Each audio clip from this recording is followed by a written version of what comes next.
The Indiana Fever is currently the reigning champions of the WNBA Commissioner Cup, and unfortunately, star Caitlin Clark did not participate in that game, and they still want to put the beats all over the links, man. That has been a topic of discussion. Now, I'm here to tell you, they have another big-time game coming up, and that is this upcoming Thursday, playing none other than the Las Vegas Aces. And I'm telling you right now, judging by the way it's looking, Caitlin Clark has already officially been ruled out for tomorrow. The basketball world has just been rocked by a game-changing revelation.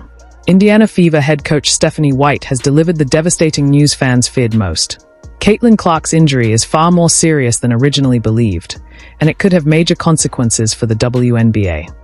Has already been ruled out for Thursday night's game against the Las Vegas Aces. Stephanie White offering up some comments that has fans concerned this injury may be more severe than we were led to believe, have fans speculating that she's going to be held out all the way up until all... What was first dismissed as a minor groin strain has now escalated into a far more serious concern, and the ripple effects are already being felt across the league. This isn't just a matter of missing a game or two. Caitlin Clark could be out for weeks, possibly through the All-Star break, and the impact on the WNBA is impossible to ignore. And Caitlin Clark is hurt, and I'm really getting sick of it. I'm sick. I already offered her, what was hurt last time? Her hamstring? I think it was her hamstring. I offered her my hamstring.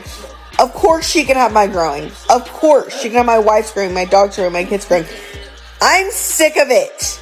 I'm watching the Commissioner's Cup because I truly love the WNBA, not just for Caitlin Clark. I love the Lynx. Love them. They're probably actually one of my favorite teams. But I am so sick of not seeing Cece's ass on this court. So I don't know what we got to do. I saw she got her leg covers. I saw she got that. I don't know what they need to do or what she needs to do less of for her to be healthy. But I need to see her on that court. And I need to see her playing well, okay? Let's break down this nightmare timeline. First, Caitlin Clark was sidelined with a quad injury that kept her out for 3 weeks, missing 5 games just as it seemed she was regaining full strength. Then, boom, another setback. This time, it's a left groin strain, and it's turning out to be far more relentless than anyone expected.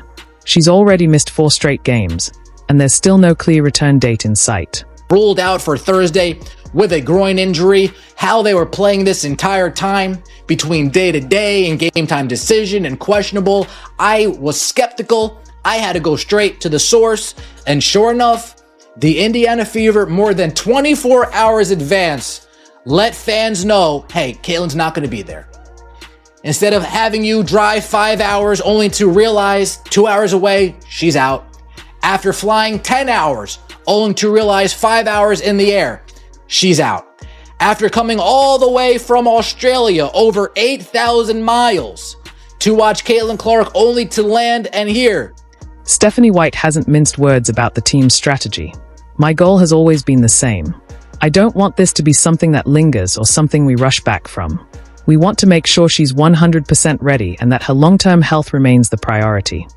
Translation: they have no clue when Clark will return, and they are clearly terrified of making the situation worse. You see Caitlin down there. Is there anything new about her status or day-to-day? Is she going to be able to play tomorrow? No, she's going to be out tomorrow. Is there any updated timeline in your head of when she could return this weekend, sooner after that? I don't have anything in my head other than what I'm told. My goal has always been the same. Like, I don't want this to be something that lingers, that we come back too soon. We want to make sure that she is 100% ready to go and that we put her long-term health and wellness. And here's where the impact becomes absolutely devastating for the WNBA. The numbers don't just tell a story, they scream it. Since Caitlin Clark went down, national TV viewership has nosedived by a jaw-dropping 55%. Let that sink in. Over half the league's television audience disappeared the moment Clark couldn't step on the court. As for the Fever, their nationally televised games have cratered by 53%, plunging from an average of 1.81 million viewers with Clark to just 847,000 without her. That's not a dip.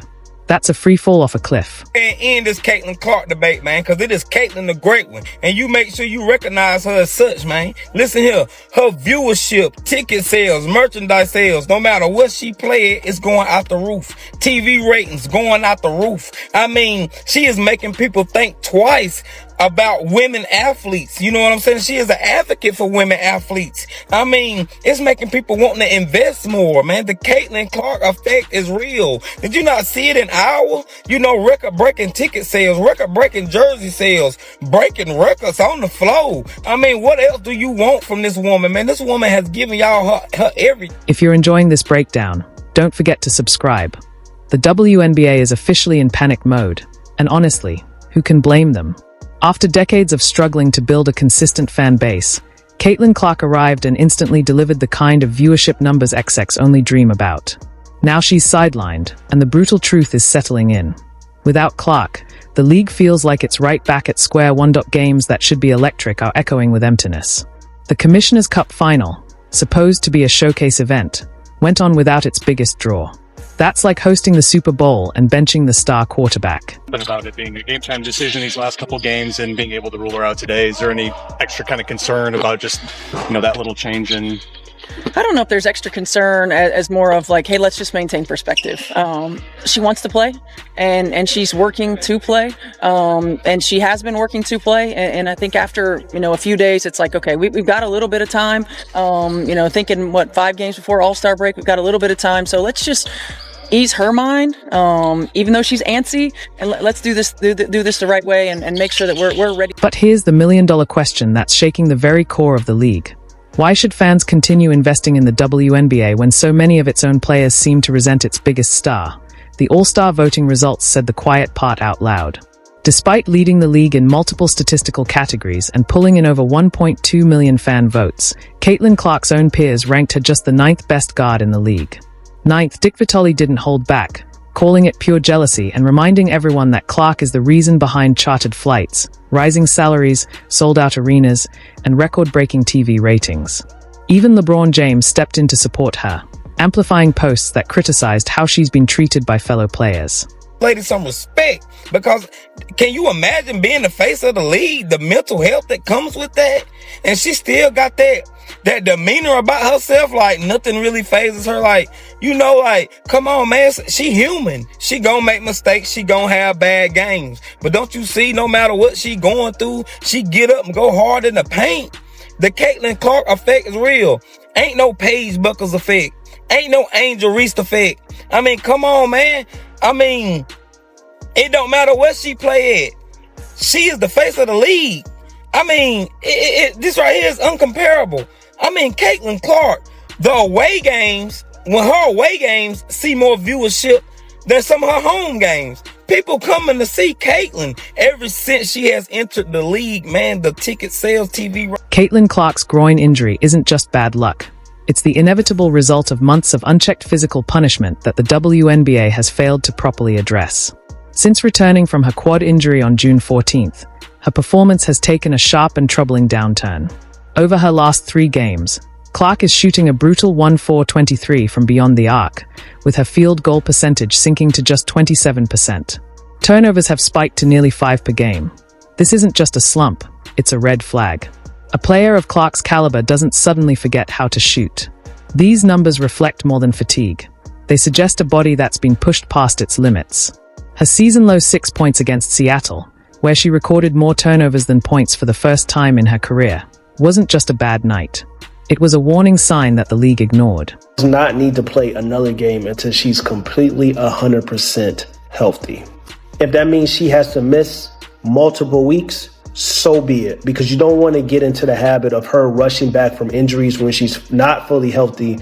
And we know if one nagging injury can lead to another nagging injury. So the best thing that the Indiana Fever can do, regardless of what Caitlin Clark wants to do, you have to protect your star, your superstar, because she's going to want to get on the court. But until she's 100% healthy, she does not need to play another basketball game. Caitlin Clark has been subjected to a disturbing pattern of targeted aggression this WNBA season, absorbing a staggering 17% of all flagrant fouls committed league-wide. That's not a coincidence, it's a crisis. Even more alarming, 80% of those fouls have come from a single team. From Kennedy Carter's notorious blindside hit to the calculated targeting by the Chicago Sky and the Ipoke and shove sequence against Connecticut, Clark has endured the kind of physical punishment that would have ended careers in past eras. And yet, accountability remains almost non-existent. The consequences? Barely more than a slap on the wrist. Players dishing out these hits are walking away with minor fines or downgraded technicals. Take Marina Mabrey, for example. She delivered a brutal body check immediately after Clark was poked in the eye. The penalty? A technical foul, later upgraded to a flagrant. Still no suspension, no meaningful repercussions.